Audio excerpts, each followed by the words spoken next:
Being a long-haul trucker often meant spending countless hours on the open road, but one particular night stands out as an experience that still sends shivers down my spine.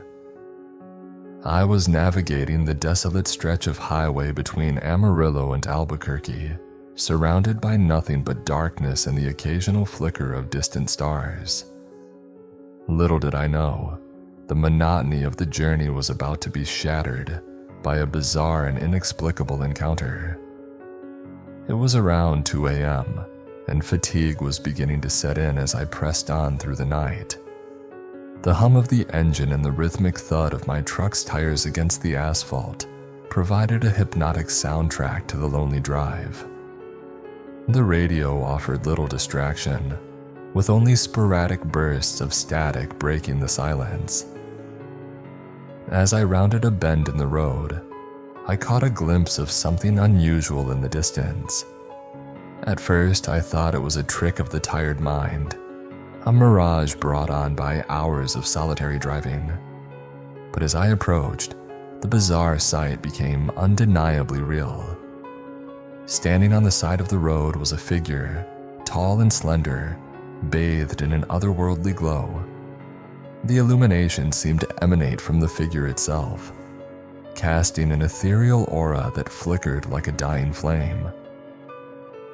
My instincts told me to slow down, and I approached the scene with caution, my truck's headlights revealing the strange being before me. The figure, with elongated limbs and an almost translucent appearance, turned towards me. Its eyes, if they could be called that, glowed with an otherworldly intensity. A chill ran down my spine as the truck slowed to a crawl, the engine's hum becoming a distant hum in the background.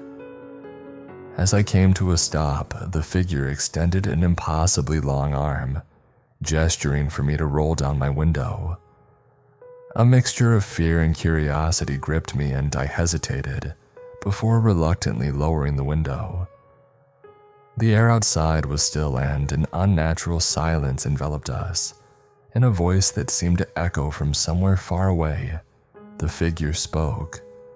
It spoke of forgotten realms, of ancient mysteries hidden beneath the surface of reality. Its words were cryptic, and my mind struggled to comprehend the meaning behind these surreal monologue.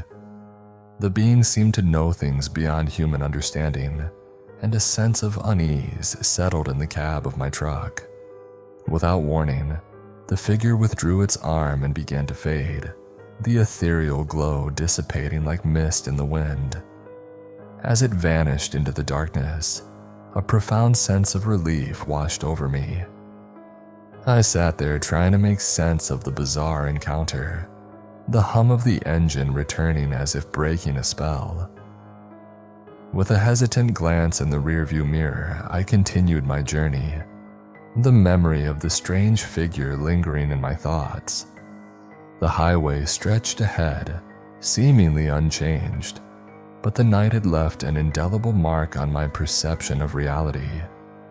For the rest of that long night, I couldn't shake the feeling that I had glimpsed something beyond the ordinary. The open road, once a familiar companion, now seemed to hold secrets and mysteries that defied explanation. The bizarre encounter had become a haunting memory, a tale to be shared with fellow truckers, a surreal chapter in the life of a lone traveler on the midnight highway. Working the night shift at the Greenwood lumberyard was never my first choice, but life had a way of leading me down unexpected paths. Financial struggles in the company had forced us to extend our operations into the late hours, and I found myself as the lone guardian of the yard from midnight to dawn.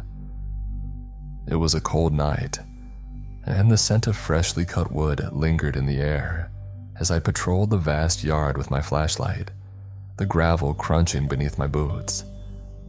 The night started off like any other. I inspected the neatly arranged logs, their towering stacks casting eerie shadows under the pale moonlight. As I made my rounds, I couldn't shake the feeling that the darkness held secrets, and the wind carried whispers of long-forgotten tales. However, I dismissed it as fatigue playing tricks on my mind and continued my routine. Around 2 a.m., the temperature dropped and I noticed a peculiar occurrence. The logs, which had been meticulously organized during the day, now seemed rearranged into chaotic patterns. Trying to shake off the unease, I pressed on, my flashlight cutting through the darkness. But the unsettling feeling persisted, and the shadows seemed to dance around me, casting an ominous aura. As I reached the far end of the lumberyard, I heard a distant sound, the faint laughter of a child. Perplexed, I followed the eerie laughter through the maze of logs, my boots echoing in the stillness.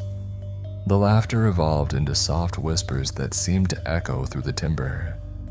It was as if the very logs I worked with were speaking, sharing stories of a time when the lumberyard thrived with activity. The whispers became more distinct, and I felt a strange energy surrounding me.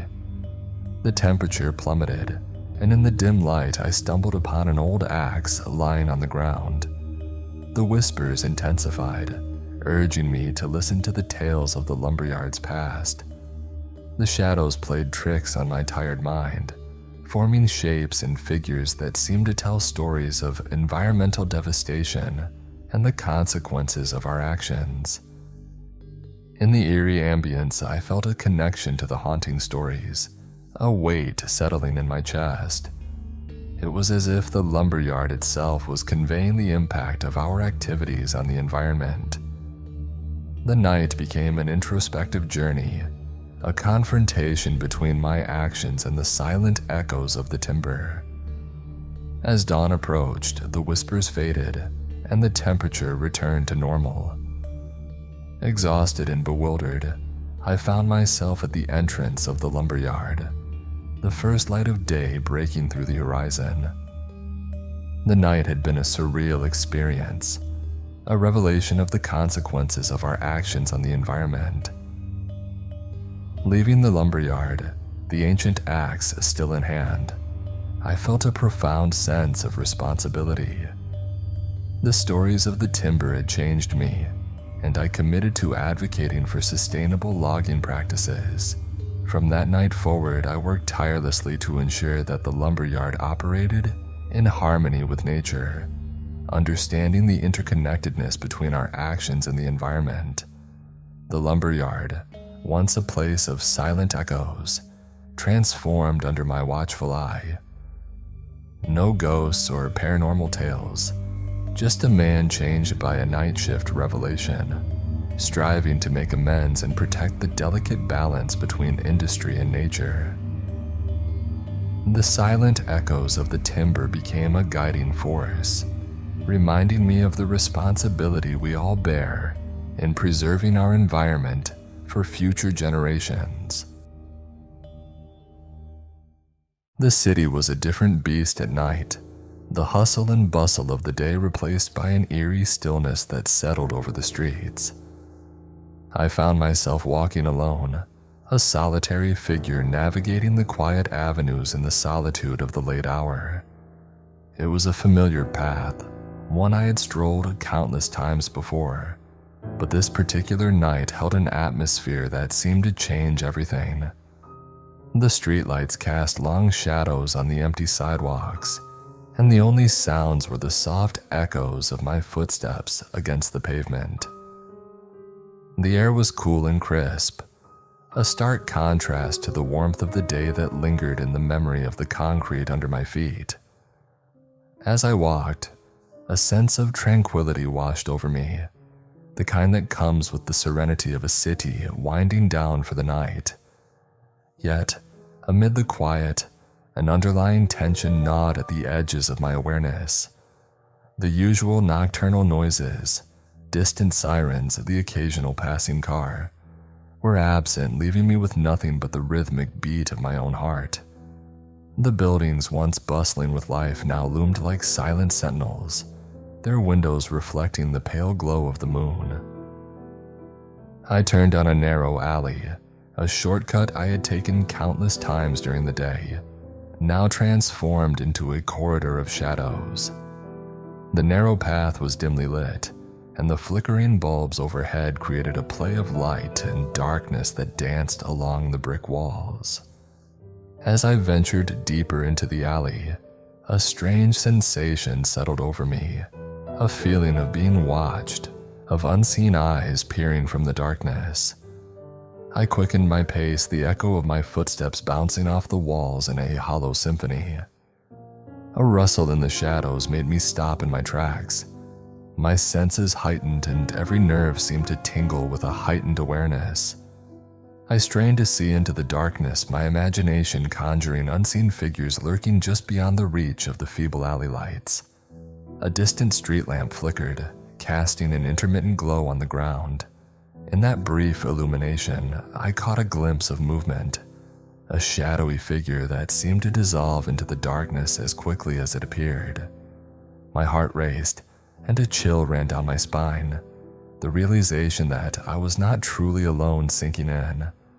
For a moment, I considered retracing my steps, escaping the oppressive alley and its unseen presence, but curiosity mingled with fear, and I pressed on, determined to confront whatever had disrupted the nocturnal peace.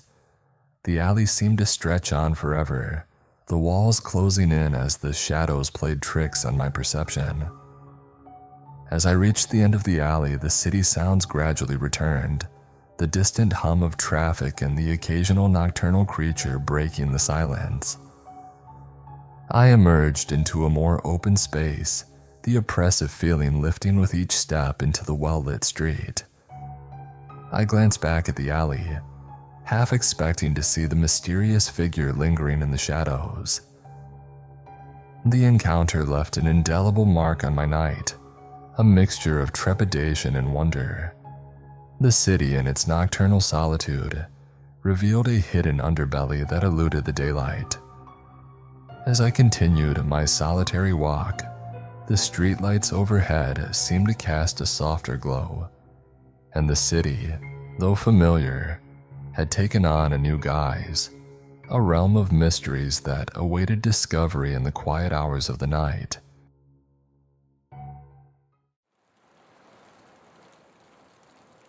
This story happened about 1.5 years ago now when I was around 19, and it will always stay with me.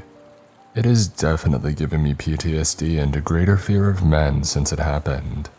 I had just moved into a college apartment with friends, only finding out a few months later that there was improper ventilation, leading to humidity and mold in the bathrooms and other spaces. Management would proceed to label it as discoloration and to just leave the windows open and to buy a fan, and to stop taking steamy showers. This was hilarious since none of us even enjoyed hot showers and we'd take at most a lukewarm one. This advice was given after this event, and ignoring my reports I made to law enforcement and the main landlord.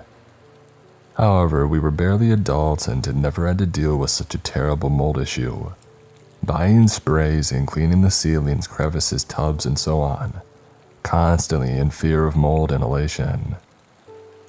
We found this and leaving our window open with the mosquito screen locked helped the most.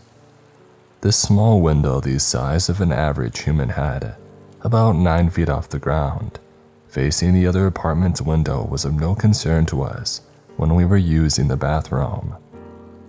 After all, we had walked outside and made sure that nobody could easily look in. Of course, I didn't predict what could come next. On our front porch, we had some pumpkins and a single white chair that was barely used this night. This will be important later on. One night, after airing out the humid bathroom after a shower, I wished my roommate a good night around 2 a.m. before going to use the toilet. I was wearing the baggiest shirt ever, thankfully, so nothing was exposed while doing so. But I nonchalantly flush and go to wash my hands while glancing to the left, where the window was ajar as usual. And that's when I saw it. and the pitch blackness of night contrasted to the blaring cheap bathroom lights. There was a pale, round orb with a mop of dark hair atop of it. I still cannot explain the feeling that I had, almost like somebody is whispering to you just audibly enough where you need a second or two to register what they just said. That pause and a quick turn to the right, and then a quick spin right back for the window. I saw a white arm leaning into the mosquito screen for support, before whisking away and down out of frame. It moved, and without another thought, I found myself running for the front door, yelling. Somebody was looking into the bathroom, a few times to my roommate in the living area. On a side note, do not ever chase after a person like this, no matter the case, even if it is hard with adrenaline running through you in these cases. I heard her yelling back while I found myself already at the bottom of the window outside, now hearing scuffling through the wood chips outside our apartment building. It was clearly the sound of somebody escaping through the shadows. There was no mistaking it. I couldn't see anyone through the crappy trees that were planted, and stopped as I could not pinpoint where exactly he ran. I thought about yelling out some cheap insult or threat to scare him, but I found myself feeling waves of shock silence instead. I ran past my roommate, grabbing my phone from inside and calling my mother, who advised me to call a non-emergency number in my town. I did so while sitting on the patio with my self-defense items and my roommate. The lady that answered was annoyed and sounded like she didn't believe me, no matter what I said, because I did not get a good look at him. She simply sighed and said the police will be over to survey the complex a few times, and they hung up. My roommate and I were in shock, just sitting there in silence. We discussed in detail what just happened when we saw a cop car driving around an apartment complex 1 block away, and then immediately driving off after a minute. Obviously, this left me feeling defeated more than before. I got angry, stood up, and examined the area outside my window myself. I saw no footprints or markings that were unnatural, and I even tried to stand on the electric boxes outside to see if I could look inside, and not only were the boxes too narrow for somebody any bigger than myself, as I have a small shoe size compared to the average man, as I guessed he was from his vague appearance, but this would only allow for a view of half the ceiling for a second or two before falling off. This was not how he looked in. I knew from the way that he had struggled to get down.